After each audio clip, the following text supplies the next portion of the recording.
Okay, das war ein Power Wheelie.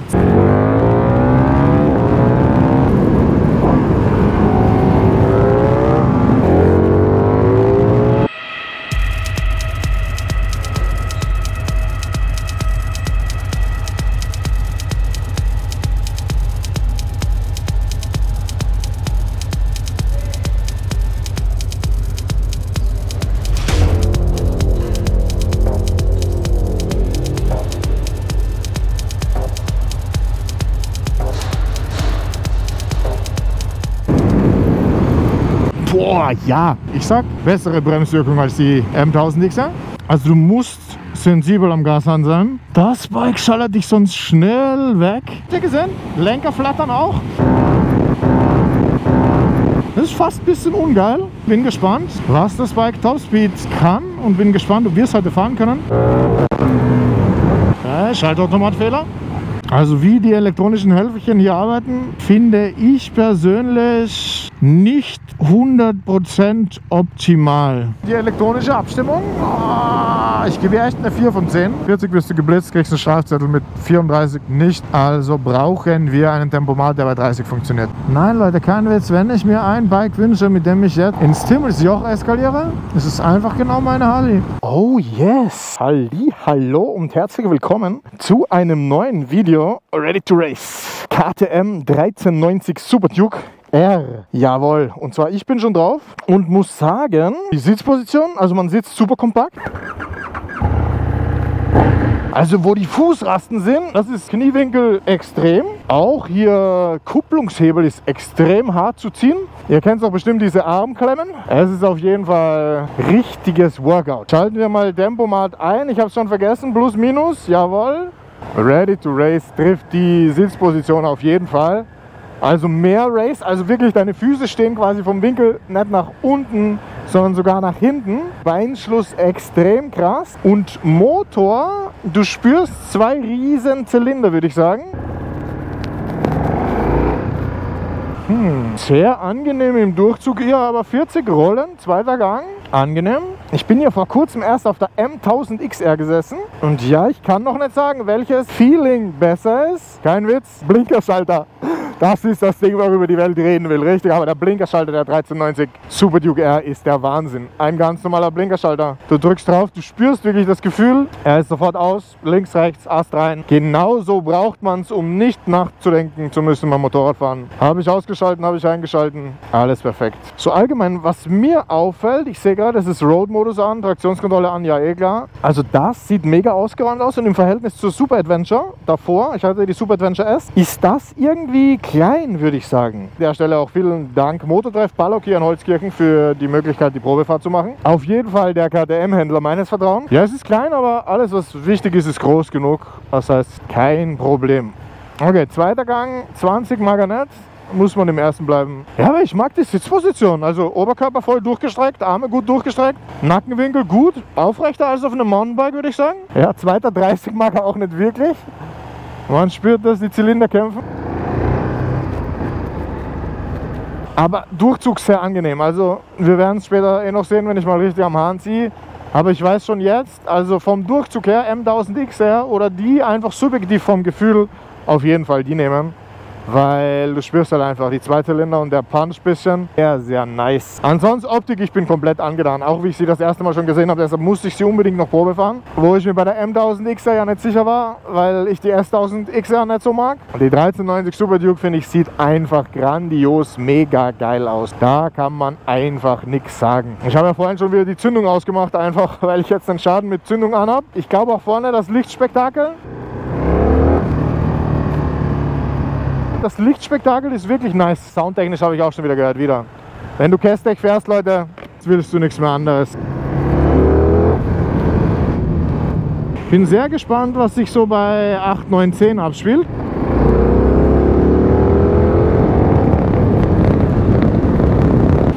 Sehr interessant. Das war jetzt sehr angenehmes Beschleunigen. Eigentlich gar nicht schlimm.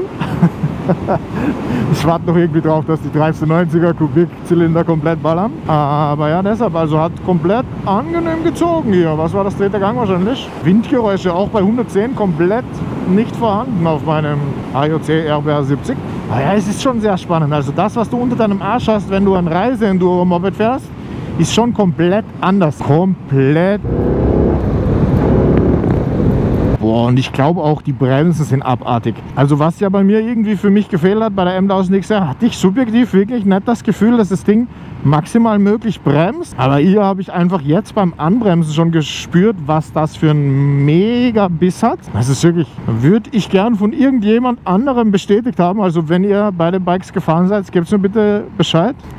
Vielleicht habt ihr eine Idee allgemein da draußen, wieso ich das so empfinde. Aber ja, hier ist, glaube ich, hier ist abartiger Bremsbiss am Start. Warte mal, 30 Montag bis Freitag ist doch heute. Schauen wir wieder mal. Tempomat 30 kann man nicht setzen. Gibt's doch nicht. Leute, was ist los?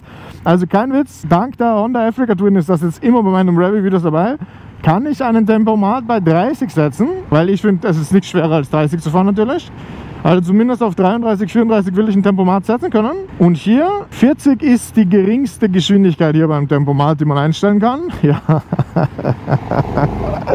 Ist auch ein Statement, würde ich sagen. Kann man so stehen lassen. Aber Achtung Leute, bei 40 kriegst du einen Strafzettel. Mann, ich bin auch sehr froh, dass es trocken ist. Man sieht es vielleicht. Oh, das war die Traktionskontrolle, hat er gerade aufgeblinkt. Man sieht, hier sind Wolken drum, also wir müssen noch aufpassen, ob die Straße trocken ist. Ja, so, ich würde sagen, beim Fahren auf jeden Fall sehr ruhig, sehr gemütlich. Aber das mit dem Einlenkverhalten ist einfach für mich wieder mal ungewohnt, weil ich hier... Man sitzt hoch, würde ich sagen. Alter, was ist das für ein Überholmanöver? Wow! Alter, okay, das war ja spannend. Ich weiß nicht, ob das bei euch rübergekommen ist. Der zweite hat beschleunigt bis 10.000 und es war okay, also es war nicht die Welt. Aber wie der dritte reingeschallert ist, wahrscheinlich bei 5, 6, 7, das war die Abartigkeit an Drehmoment. Also kein Witz, der wollte mich runterschmeißen von diesem Bike, ohne zu zögern. Okay, also eher untertouriger schalten. Können wir mal 7 würde ich tippen. Kommt gleich. Geil. Ich habe es gewusst, dass das ein geiles Bike ist.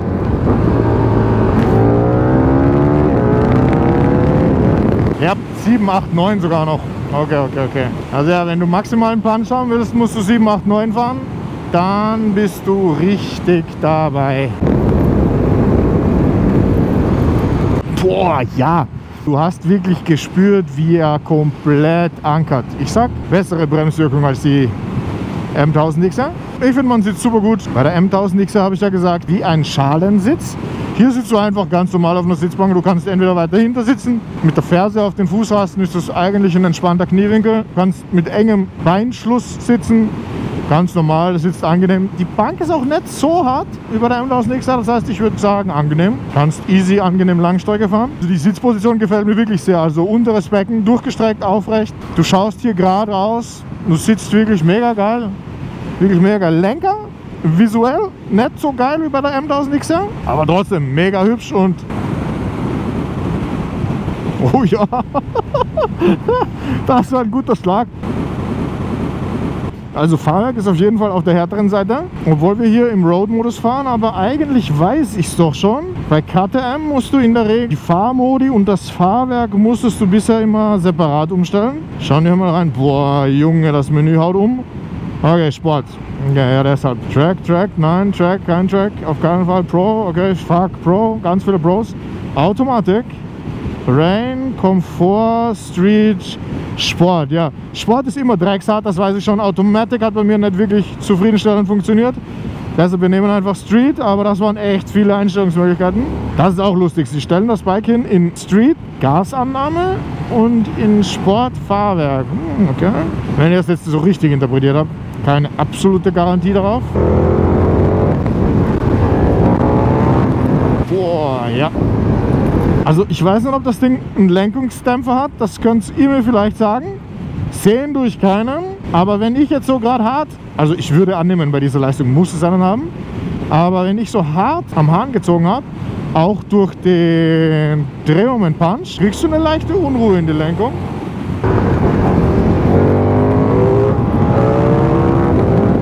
Ja, auch wenn du mit dem Schaltautomat, das ist fast ein bisschen ungeil, auch wenn du mit dem Schaltautomat quasi schaltest bei maximaler Leistung, Drehmoment irgendwo 7, 8, 9. Also kriegst du so einen, weißt du? Und das ist ein bisschen ungeil. Also besonders bei so einem Baby, wenn du den Punch halt richtig auskostest, ist das auf jeden Fall ungeil.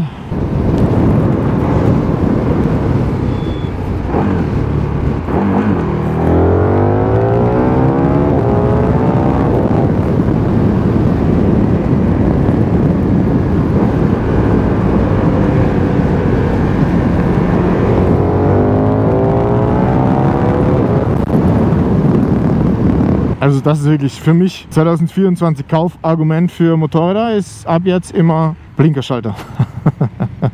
Wenn jemand den Blinkerschalter nicht richtig zusammenbringt, dann braucht man gar nicht kaufen. Genau so vom Bauchgefühl würde ich sagen, Haltebremse hat das Ding keine. Schauen wir haben ja Custom. Okay, Custom 1 ist Street davor eingestellt. Custom 2 wohl nix.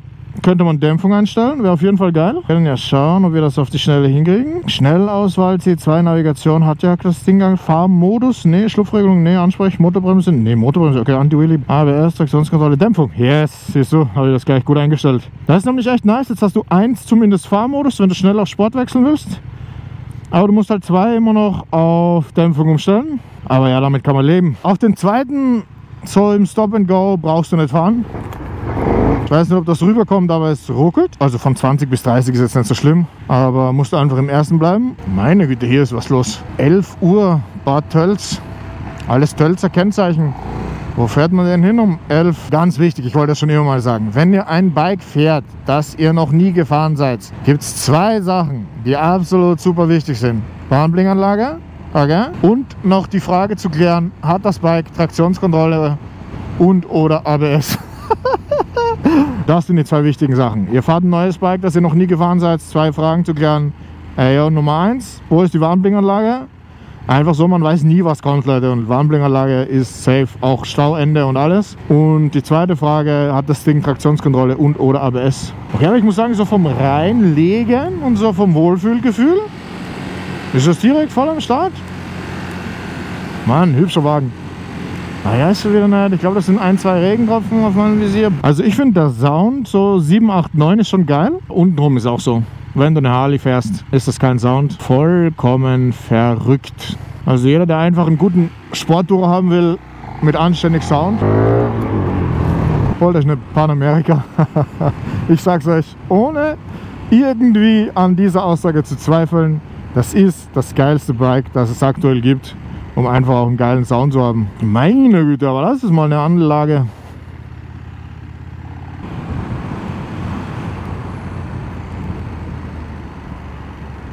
Ich bin immer dafür, Polizisten zu grüßen. Sie sind Respektsorgane, sie machen ihren Job. Es ist gut, dass jemand gibt, der aufpasst, dass alles einigermaßen ordnungsgemäß abläuft.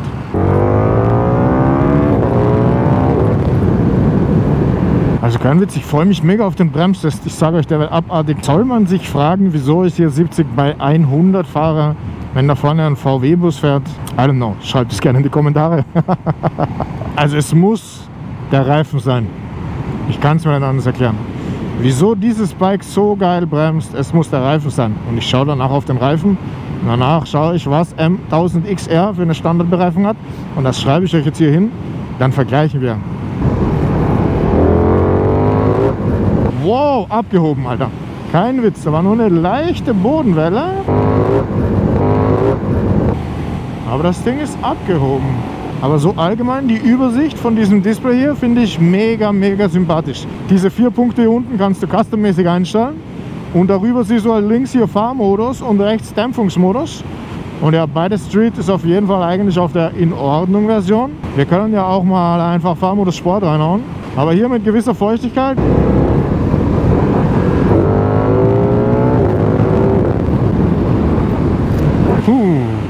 Also beim Bremstest hier musst du auf jeden Fall voll bei der Sache sein.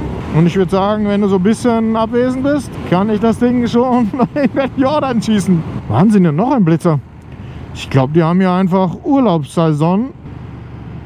Aber ja, ich mag die Sitzposition sehr. Die ist scharf, die macht Bock und die ist auf jeden Fall eben mehr Attacke.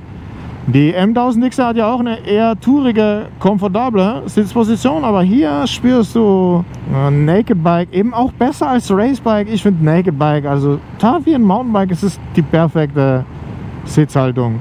Und ja, es gibt eben auch Tourer, wo du ähnlich drauf sitzt. Naked Bike ist für mich einfach die optimale Sitzposition. Macht richtig Freude. Eigentlich ein sehr gemütlicher Tag für eine sehr gemütliche Ausfahrt. So, wenn du auch einfach so gemütlich fährst, was 4. Gang 75, okay? Das ist, wo ich sagen würde, rollperfekt. Ist super angenehm. Schauen wir mal, ob der 6. auch geht. Ne. Also 6 ist sehr unruhig. Du hast krasse Vibrationen in deinem Arsch. Okay, 5. Ne, also wenn er mit dem 5. die Geschwindigkeit hält, hat ein bisschen gedauert, genau. Dann ist es auch, ja, Vibrationen in deinem Arsch. Nicht so viel wie beim 6., aber noch genug und zu viel. Aber ja, 4. ist perfekt. 4. Gang, 70 km/h. Ich hoffe, sie haben jetzt nicht auch hier Richtung Silbenstein-Speicher in Bayern auch noch irgendeine komische, einspurige Motorradsperre 45 km/h eingeführt. Übrigens auch so, wenn man einfach mal kurz sich entspannen will, die Finger dehnen oder knacksen. Bike fährt bombenstabil, wirklich geil.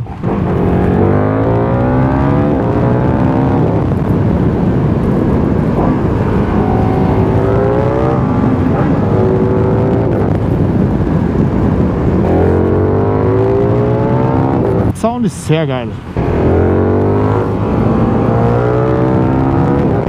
Macht Bock.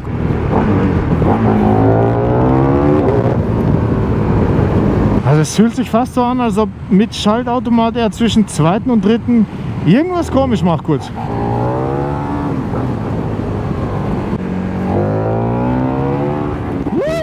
Okay, das war ein Power Wheelie. 2. Gang voll am Hans in Sportmodus. Das war vorhin nicht. Okay, also Sport und Road macht einen Unterschied. Power Wheelie. Aber wäre ja keine KTM, wenn nicht.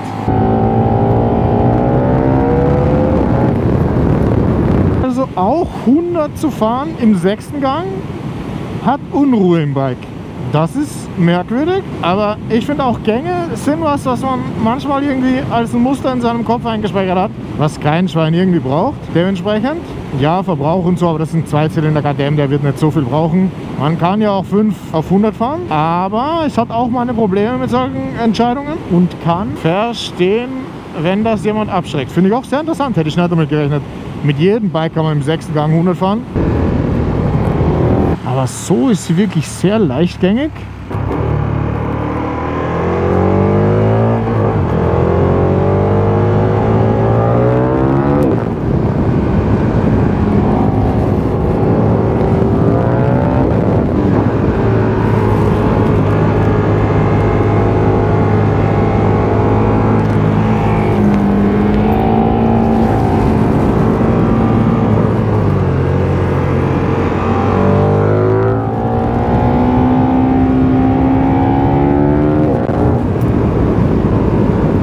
Aber ja, es ist wirklich auch hier so, spürt man sofort. Also du musst sensibel am Gashahn sein. Das Bike schallert dich sonst schnell weg.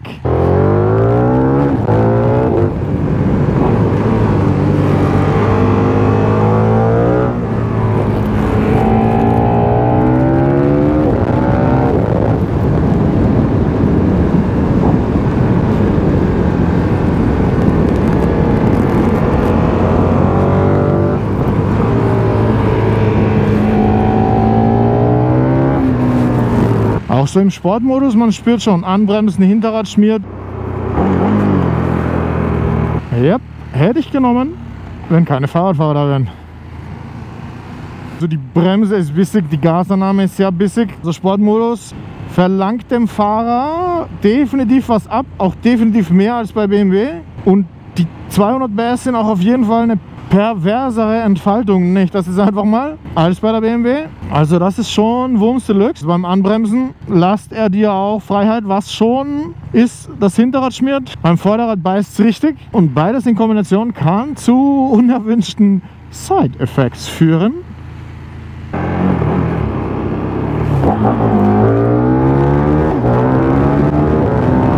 Habt ihr gesehen? Lenker flattern auch.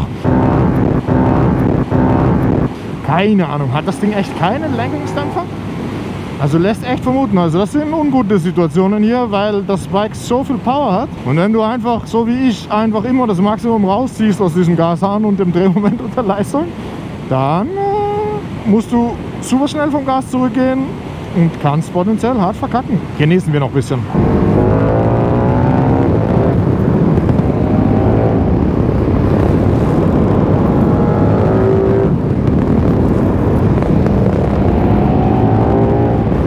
Bin gespannt, was das Bike Topspeed kann und bin gespannt, ob wir es heute fahren können.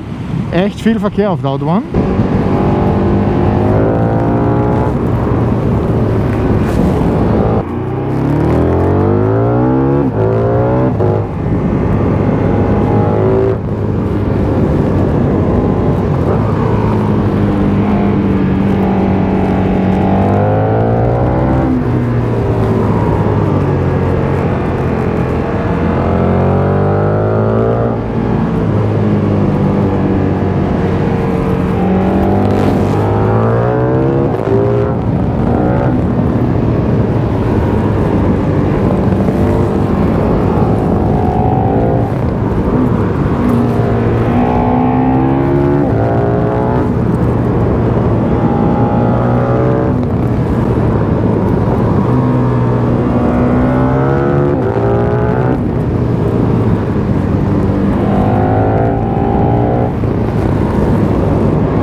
Macht Bock.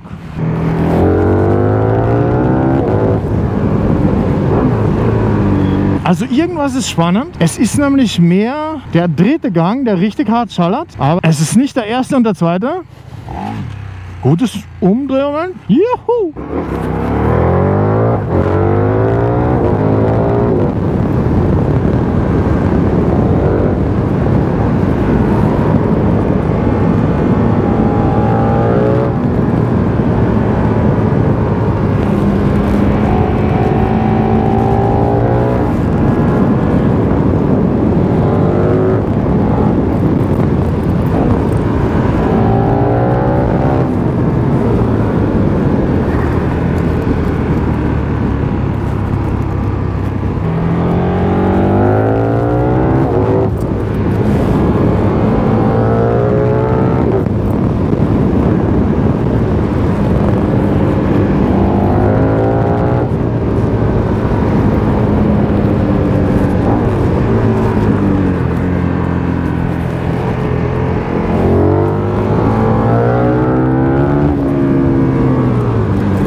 Schaltautomatfehler.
Boah Leute, aber das ist jetzt eine harte Aussage, wenn ich sage, Bike ist gefährlich, Alter. Das sind ungute Kombinationen. Also ich fahre jetzt im Street und im Street-Modus. Es müsste human geregelt sein, aber jein, wenn ich die Vorderbremse komplett anker, ist es definitiv instabil und auch was die Hinterbremse macht beim Anbremsen ist definitiv instabil und dementsprechend ist das sehr, sehr tough. Also es macht schon Spaß, aber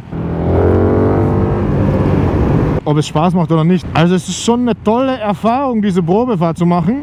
Aber ich würde sagen, du solltest mindestens 5, 8 Jahre anständig Motorrad gefahren sein, damit du hier auf Dauer sicher unterwegs bist. Erster, zweiter Gang sind eigentlich ganz angenehm vom Drehmoment. Der dritte ballert irgendwie komplett unerwartet, der vierte auch. Also ich habe keine Ahnung, wie man das erklären kann, aber hatte ich eigentlich auch noch nie. Normal ist die Leistungskurve auf allen Gängen immer human. Ich kann mir vorstellen, hier haben sie es vielleicht mit Traktionskontrolle und elektronischen Eingreifmomenten geregelt. Dass es in den ersten 2 Gängen zu viel Punch gäbe, da haben sie es irgendwie linear gemacht und im dritten lassen sie mehr zu und dann schallert es richtig. Das ist schon spannend. Also was das Bike so macht beim Bremsen, äußerst spannend, also auf der riskanten Seite. Und dann hast du noch den da. Die ganze Zeit, wenn du den Schaltautomat richtig reinkickst, das definitiv ungut ist, sich ungut anfühlt und ungeil sich fährt. Also gut, voll gut. Ich bin bei der Harley, ich bin super glücklich. Der Funke ist auch auf keinen Fall übergesprungen. Deshalb bin ich gespannt. Voll geil, dass so viele Leute Fahrradtour machen. Wir machen noch ein paar geile Aufnahmen und dann bringe ich das Bike zurück. Ich bin mega happy, dass ich die Probe gefahren bin, aber es ist wirklich eine Erfahrung für sich. Spannend, spannend, spannend, wirklich sehr spannend und wieder mal komplett unerwartet. Definitiv ist die Bremse ja krass, by the way. Wir machen noch die Vollbremsung. Also wie die elektronischen Helferchen hier arbeiten, finde ich persönlich nicht 100% optimal. Also warte, da muss ich was testen. Meine Harley läuft gerade, auch wenn ich den Ständer runtergebe und ich glaube, das darf nicht sein. Ja, passt. Gang drinnen, Ständer runter heißt aus. Ich glaube ein Sicherheitsfeature. Aber da sind Work bei meiner aktuell, aber ja, der Reifen ist geil. Also kein Witz. Mike on Tour sagt euch, der Reifen ist geil. Was ist denn das? Diablo Super Corsa und Marke Pirelli. Echt, ich bin ja ganz ein Fan von Pirelli. Man spürt, der macht einen super guten Job. Ich würde sagen, die Runde ist ein wenig eskaliert. Müssen wir uns fast ein bisschen ranhalten, dass wir wieder pünktlich sind. Weil tanken müssen wir ja auch noch. Ich würde sagen, das heißt kein Drive-By diesmal. Ach ja, für alle Leute, die noch nie einen KTM-Tempomat benutzt haben, einschalten, das ist soweit klar. Muss man immer einmal pro Fahrt. Und danach gibt es ein Plus zum Wiederaufnehmen, wie bei jedem. Und hinten auf der Hinterseite des linken Armgriffs gibt es einen Minusknopf. Und der ist zum Setzen der Geschwindigkeit. Bei meiner ersten Super Adventure Probefahrt ist das anständig in die Hose gegangen.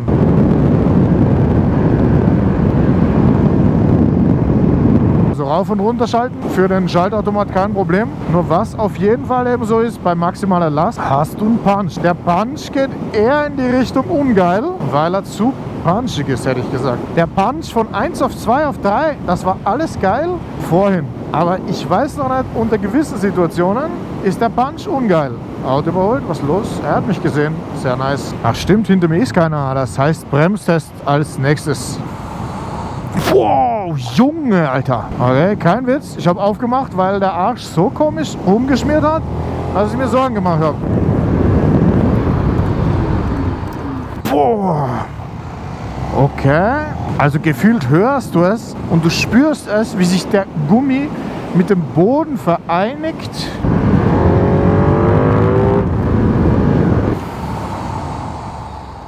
Boah. Also kein Witz. Das ist ein krasses Gefühl. Man braucht Arme, damit man den Bremsdruck auf jeden Fall halten kann. Wenn du dir das Bike kaufst, solltest du das auf jeden Fall regelmäßig üben, weil das kommt unerwartet und kein Witz. Gefühlt slidet man leicht schräg, aber dann doch gerade.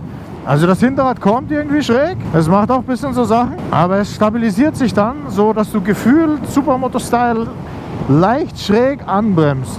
Tough. Das Wichtigste unterm Strich. Definitiv bombastische Bremswirkung, abartig, wirklich stark, greift genau so, wie ich das erwarten würde. Also ich erwarte immer, dass das Ding beißt ohne Rücksicht auf Verluste und sie beißt auf jeden Fall ohne Rücksicht auf Verluste. Fühlt sich richtig geil an.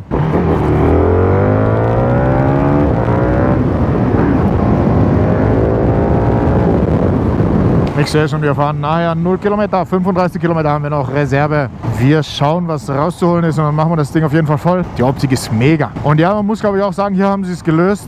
Wenn die Zündung an ist, leuchtet auf keinen Fall die gesamte Frontbeleuchtung. Das spart deine Batterie unendlich und ja, genau so sollte es sein. Das hat Harley wohl geskippt bei den Aufgaben zu, wie schreibe ich richtige Software für ein Motorrad. Vielleicht kommt sie aber auch noch. Das ist auch spannend. Jetzt also 50, sagen wir mal. 4. Gang hat ihm auch nicht ganz gefallen, hat ein bisschen geruckelt. Wahrscheinlich ist der 3. besser. Sehr interessante Übersetzung, aber hey, ich würde sagen, das sind 1390 Kubik. Das ist einfach komplett abartig. Da darf man auch mit den Gängen anders fahren müssen, finde ich. Also das ist überhaupt kein Problem. Ist überhaupt kein Manko. Es ist halt einfach eine Wahnsinnskonstruktion eines Motors und die muss man so honorieren und einfach so nehmen, wie sie rauskommt. Wenn du das Ding kaufst, hast du ja das Package einfach so dabei. Das ist das, was ich kaufe. Passt. Oh, okay. Also 60 im 5. Gang mag er gar nicht beschleunigen. Hat mich hier durchgeruckelt wie auf einer Partei. War ja so wie hier 80. Musst du auf jeden Fall im 5. Gang fahren. Also was gibt es so als Resümee? Ich würde sagen, also Fahrgefühl im Sinne von Sitzposition, so Straßenlage, einfach so beim Lenken, gut bis sehr gut, alles in Ordnung. Aber auch beim so Einlenken muss man schon sagen, also, seht ihr? Natürlich ist keine optimale Bewegung, aber durch den ganzen Aufbau ist das schon sehr wackelig. Und auch wenn du so einlenkst und dich ein bisschen so abstützt manchmal, kriegst du noch so einen Wackler mit. 8 von 10 Fahrverhalten, alles in allem. Dann kommt aber noch Motor abartig, wenn man einfach auf die Leistung geht. 10 von 10 ist wirklich ein geiler Punch. Ich habe einen Wheelie angerissen, einfach so mit Bordmodus, sehr nice. Dann ABS, Quickshifter vom Punch und so, die elektronische Abstimmung. Ich gebe echt eine 4 von 10. Das ist nicht rund und das ist potenziell gefährlich. I don't like it. Ich würde es für mich, also ich liebe dynamisch zu fahren, aber die Requirements für die dynamische Fahrt ist ein Motor, auf das du dich in allen Lebenslagen solide verlassen kannst. Wenn da komische Zucker drin sind, dann ist das nicht das, was man braucht im Grenzbereich. Sei da mal so, ganz nett. Kurz aufpassen. Der Reifen, wow. Also der Reifen hat mich, also es muss der Reifen sein. Der ist einfach 10 plus, mega geil. Also das Gefühl, auch so in der Kurvenlage, alles was nicht optimale Asphalttemperatur heute wahrscheinlich 21 Grad, der Asphalt hat vielleicht 16, 17. Ist das wirklich ein Wahnsinnsschlappen, Wahnsinnsgrip, auch Wahnsinnsankervermögen. Bremsen 10 von 10, auf jeden Fall ultra bissig. Tempomat haben wir ja schon kurz gehört. Es geht nur 40 km/h, finde ich schwach. Kein Witz, 40 im 2. Gang geht noch, aber bei 30 müsstest du wahrscheinlich zum Geschwindigkeit halten im 1. fahren. Vielleicht war das eine Limitation. Also ja, Tempomat muss mit 30 gehen, besonders wir haben so viele 30er heutzutage. Wenn du dort legal fahren willst, bist du mit 40 bist du geblitzt, kriegst einen Strafzettel, mit 34 nicht. Also brauchen wir einen Tempomat, der bei 30 funktioniert. 2024 Requirement. Macht alles einen super netten Eindruck und auch einen sehr guten. Das sieht geil aus. Das ist auch geil. Also ich habe mir gerade überlegt, hat die Probefahrt Spaß gemacht? Ja, also ich muss auch sagen, sowas wie den Kupplungshebel, wo ich am Anfang gesagt habe, boah, geht der schwer zu ziehen. Ja, jetzt spüre ich eigentlich keinen Widerstand mehr. Seht ihr, jetzt wollte ich auch bei 20 den 2. schalten, geht nicht. Würde absterben fast. Ja, also es ist geil, aber wie gesagt, bei der Harley hatte ich schlaflose Nächte gefühlt. Ich wollte einfach, und so wie ich fahre gern untertourig, wenn ich so mitroll, ich bin immer einen Gang zu tief hier sogar. Also tendenziell läuft sie eher unruhig in den Gängen, in denen ich immer fahre. Das ist alles egal. Also würde ich es vermissen, nicht drauf gefahren zu sein? Ja. Werde ich schlaflose Nächte davon haben? Nein, auf keinen Fall. Hatte ich schlaflose Nächte bei der Harley? Ja. Verdammt. Sogar bei der Fatboy hatte ich schlaflose Nächte. Also versteht ihr das? Irgendwas fehlt hier, zum Glück für mich. Heißt, ich muss kein neues Motorrad kaufen. Im Gesamtpaket. Ist ein krasser Bock. Ich habe einen Spezi, der hat mir vor 10 Jahren schon gesagt, Achtung, Super Duke damals, 1000er war das glaube ich, 99. Ist ein brutaler Bock, haut richtig rein und ist eher auf der brachialen Seite. Ich würde sagen, daran hat sich nichts geändert, außer vielleicht eine Abgasnorm und ein leiserer Sound. Spaß. Ist ein tolles Motorrad, für mich nicht passend. Ja krass, also auch jetzt hier. Ich habe eigentlich nur ganz leicht angebremst auf einer eigentlich geraden, leicht rechts gegangen, mit 90 km/h und das Hinterrad ist komisch weggeschmiert im Street-Modus. I don't know, sollte nicht passieren, meiner Meinung nach, darf nicht passieren. Das ist die humanste Einstellung. Also wenn ich voll rein anker, vielleicht. Ich teste gerade mal den Bremspunkt von der Fußbremse, I don't know. Ich habe auf keinen Fall voll reingeankert. Ich bin nur ganz leicht. Also ich wollte gerade von gefühlten 90 auf 85 reduzieren. Also ich wollte nichts Bösartiges machen. Also das ist sehr komisch. 20 Kilometer Rechtsreichweite, aber gleich kommt die Tankstelle. Meine Güte, was hat er hier für ein Pin-Up-Girl als rote Dame hier drauf gemacht? Auch nicht schlecht. Im Ort, Tempo 50, dritter Gang. Fühlt sich gut an. Okay, Blaulicht hinter uns wieder mal. Oh je, Fahrradunfall. Also ich habe nur eine Aufgabe aktuell. Ich muss aufpassen, wo ist die Aral, damit ich nicht vorbeifahre. Sonst muss ich wieder zurückfahren. Kostet Zeit und Sprit. Und ich habe beides nicht. Ach schön, wenn Touristen Kühe fotografieren. Oh, das ist doch toll. Willkommen in Bayern, das ist doch schön. Boah, ich sag's euch, dieses Wetter, es macht mich so fertig. Gestern habe ich bei 20 Grad auf einem Balkon ein Merino-Shirt ausgepackt, weil es einfach frisch war. Im Verhältnis kann ich schon auch nach Norwegen einfach fahren, weil es ist hier gleich kalt aktuell im August und August muss es braten. Täglich müssen wir eine Bratwurst sein. Aber so eben zum Beispiel echt dieses Tempo jetzt 30 bis 50 auch einfach so im unteren Tempo, wenn man gemütlich so rollt, auch 70, 80. Das ist halt echt so vom Motorsound. Ist dann nicht wirklich was geil ist für mich. Aber eben die Harley mit dem Kästich-Auspuff, die ich aktuell habe. Ich mache noch ein Vorstellungsvideo, kommt demnächst. Das ist wirklich ein Wahnsinn. Es ist nicht böse, es ist einfach ein nettes Volumen und ein wunderbarer Klang zum Fahren. Im Balkan bin ich echt mal an eine Tankstelle gekommen und haben mir gesagt, kein Benzin. Ist auch spannend, die Bremsleuchte leuchtet noch. Das Moped ist schon ausgeschalten. E10, hier klebt es drauf. Was, 30 Jahre Duke? Okay, das ist geil. Tanken geht komplett stressfrei. Ich bin mir gar nicht sicher, ob es echt schon losgeht, weil du hängst rein, du drückst drauf.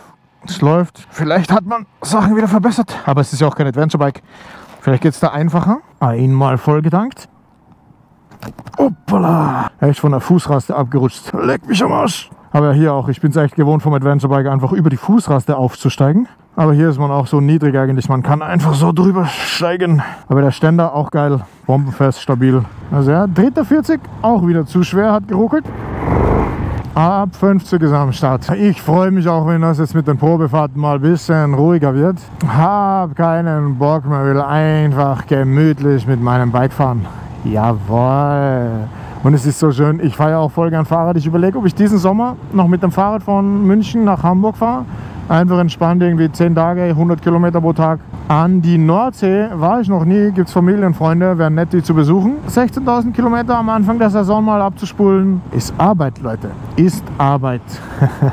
Falls es nicht ganz klar war, ich bin ja vorher echt in Sport und Sport gefahren, aber wieso habe ich einfach auf Street zurückgeschalten?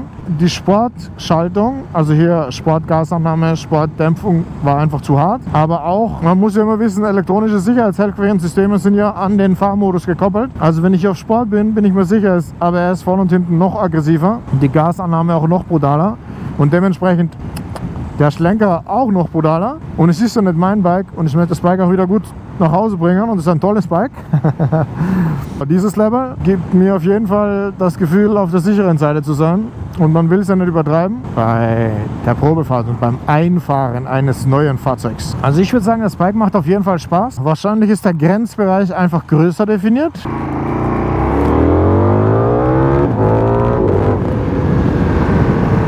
Also es ist anders. 1, 2 verhält sich ganz anders als 3 im Drehmoment. Die Autobahn ist heute ganz schlecht für Topspeed. Hab's schon gesehen, viel zu viel Reiseverkehr. Deshalb müssen wir ohne das auskommen, aber wir genießen. Ich habe auf jeden Fall Bock.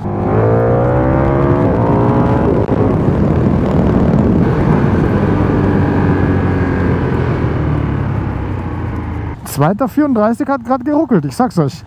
Das ist der wahre Grund für die Tempomat-Untergrenze. Interessant, wenn du dich am Land im Ortsgebiet mit dem Fahrschulfahrzeug bei Tempo 50 so unwohl fühlst, dass du nur 30 fährst, es ist noch ein langer Weg, sage ich euch. Alles Gute. Ich würde sagen, ein Mädchen, alles Gute der Dame. Ich bilde mir ein, ich habe Haare unter dem Helm hinten raushängen gesehen, die auf eine weibliche Haarpracht hingedeutet haben. Hätte ich schon Angst, dass ich es abwürge. Also ich ziehe, ich roll mit Kupplung gezogen. Ja, sie wahrscheinlich auch.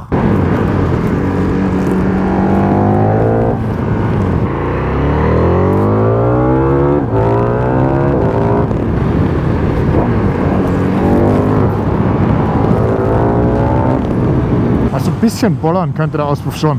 Bisschen wenigstens. Also es hört sich ja ganz geil an, wenn man beschleunigt. so im Rollen und so fehlt vieles, sehr vieles. Also viel zu ruhig, so ein bisschen Bollern vom Gas runtergehen, ist schon so ein bisschen Emotionen, ein bisschen Seat hier. Ah, der hat sehr auffällig hier. Weißes Auto gegen die Fahrtrichtung geparkt, steht davor. Hat schon kurz Sorge. Das ist schön, Leute. Einfach Moped zu fahren ist schön. Ich freue mich so. Man hat ein Moped, das fährt. Man ist mobil, ja. Versteht ihr, wie diese Saison gestartet hat bei mir? Kurz mal hier der Einblick.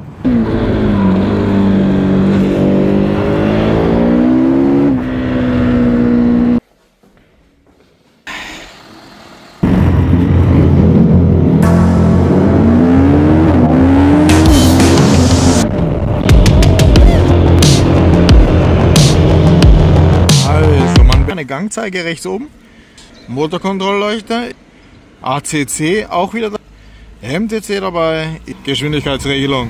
Zusätzlich sind wir im Notlauf bei 1 PS Leistung. Das war's.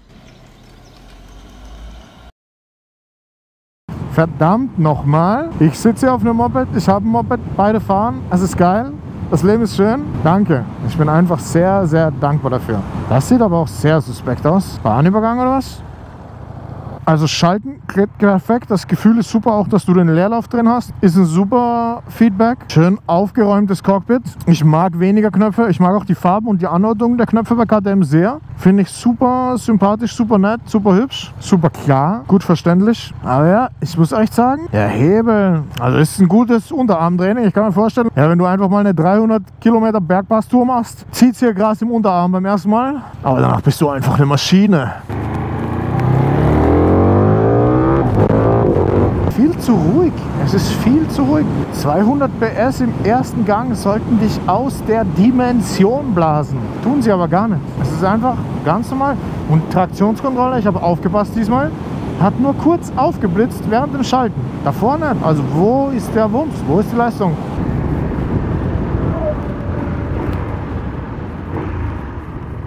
Seht ihr? Hab doch gesagt, Warnblinkanlage ist wichtig. Habe aber kurz suchen müssen. Ich finde, der Knopf ist ja auch mal echt nice gemacht. Du hast nur Starten und Warnblinkanlage. Genauso soll es sein. Bei manchen Autos weißt du ja nicht. Bei manchen ist es am Dach, wo das Leselicht ist. Bei manchen ist vorne in der Mitte. Genau, beim Mopeds ja auch. Es ist ja nicht jeder Knopf so rot. Deshalb großes Lob an KTM. Gut gemacht. Also ja, Like und Abo nicht vergessen, meine Damen und Herren. Ganz eine wichtige Sache.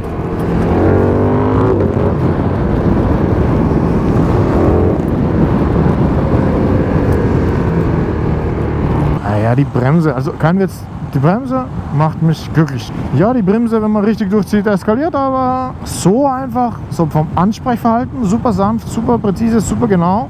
Und du spürst, die beißt richtig gut.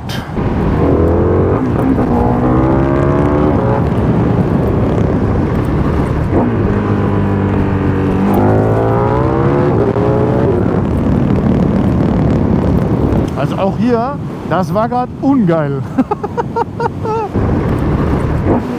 Und das ist nie ungeil, okay? Wir sind 2024, wenn du ABS-Systeme hast, dann musst du richtig drauflatschen können und das muss einigermaßen geil sein. Ja, es soll ankern, aber ja, also hier war, das Vorderrad war sehr unruhig. Das Hinterrad habe ich wenig gespürt. Es war auch so, dass ich aus Instinktgefühl ein bisschen Bremsdruck nachgelassen habe, weil es ungeil war. Ich habe gerade überlegt, ob ich mit diesem Bike, aber es ist ja so, wenn es einen triggert und ich das rausschreie, dann denke ich das so in dem Moment.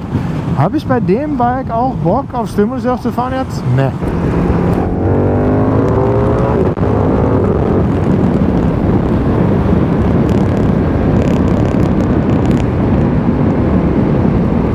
Nein, ich glaube, ich überlege gerade, was ich lieber hätte. ZH2 Hypercharged, M1000XR. Boah, das ist schwer. Was ist denn los? Nein, Leute, kein Witz. Wenn ich mir ein Bike wünsche, mit dem ich jetzt ins Timmelsjoch eskaliere, ist es einfach genau meine Harley. Genauso soll es ein guter Drehmoment, Punch, geiler Klang, Spaß unten raus. Du musst nicht einfach Endgeschwindigkeit fahren. Weil das Ding, da fehlt einem nichts. Ich würde sagen, Drehmoment ähnlich wie bei der Harley.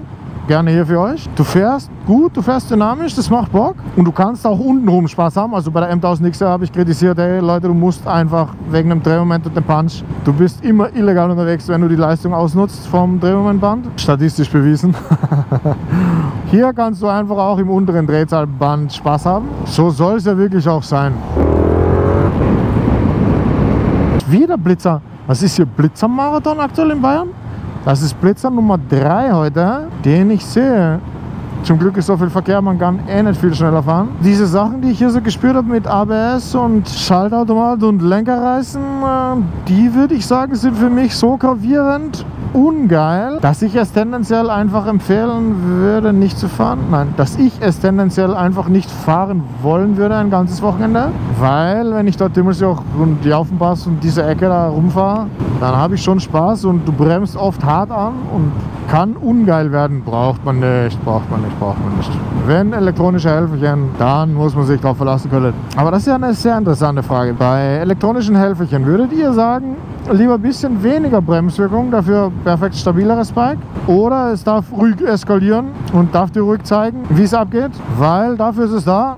Hauptsache, dich legst nicht direkt auf die Fresse. Bin sehr gespannt. Gerne runter in die Kommentare.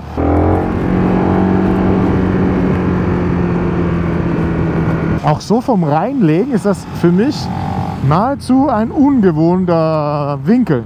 Du sitzt sehr hoch, du legst dich rein, ja, du lehnst dich auch echt super weit rein. Also kein Witz, Knieschleifen. Bei der Harley würde ich sofort sagen, ja. Bei diesem Bike hast du echt absolut abartige Schräglage. Wenn das Knie da unten ankommt, ich glaube mit Lean-Off kannst du auch weniger reißen. Also wenn du hier mit dem Knie unten gesehen wirst, bist du auf jeden Fall einer vom Hartkern. Weil genau mit einer niedrigen Sitzposition kannst du ja durch den Kniewinkel auf jeden Fall besser was reißen. Mit Lean-Off. Aber hier bist du einfach hoch und musst dich reinlegen in die Kurve. Das ist tough. Das war's. Ich hoffe, das Video hat euch gefallen. Vielen lieben Dank. Nicht vergessen, Like oder Abo da lassen. Schreibt gerne in die Kommentare, wie euch das Bike so gefällt. Ob ihr es schon gefahren seid. Bis zum nächsten Mal. Servus. Oh krass. Ist wirklich... Der Kupplungshebel war extrem hart zu ziehen. Geil, wie sanft das bei Harley geht. Boah, krass, wie sanft alles geht. Sehr, sehr unerwartet.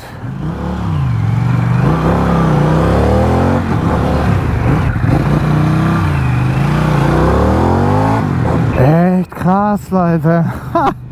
Krass, Leute. Achso, kein Witz, das ist es. Die KTM ist okay. Aber dieses Bike ist geiler zu fahren als eine KTM Super Duke 390R. Das ist doch unfassbar. Also kein Witz, sie fällt besser in die Kurve. Sie ist stabiler hier. Also bei der KTM habe ich gerade erfahren, der Lenkungsdämpfer ist unten eingebaut. I don't know, ob unten oder oben, aber mit Hebelwirkung und so. Ich könnte mir schon einreden, dass das was bringt. Aber deshalb, bei der KTM hat es echt so gerissen, wenn du im Schaltautomat voll durchgeswitcht hast. Aber man spürt auch einfach so beim Einlenken. Das ist das ruhigere, das einfache Bike. Und sie fällt besser in die Kurve. Das ist einfach unfassbar. Aber sie tut es.